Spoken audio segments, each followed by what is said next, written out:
atas nama Pemuda Pulau Saro dengan ini menyatakan sikap mengajak masyarakat Pemuda Pulau Saro, khususnya masyarakat Aceh Singgil, agar tidak mudah terprovokasi oleh isu-isu hoaks dan tidak mudah men-share berita hoaks kepada orang lain.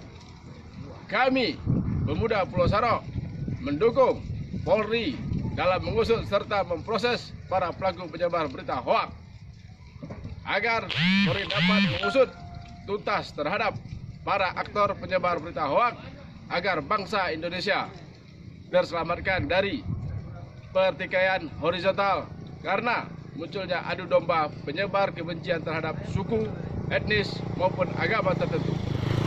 Mari kita selalu selamatkan daerah kita, Kecamatan Singgil, khususnya Pemuda Pulau Saro, Kabupaten Aceh Singgil, dari isu-isu dan ujaran kebencian melalui kegiatan keagamaan maupun kegiatan positif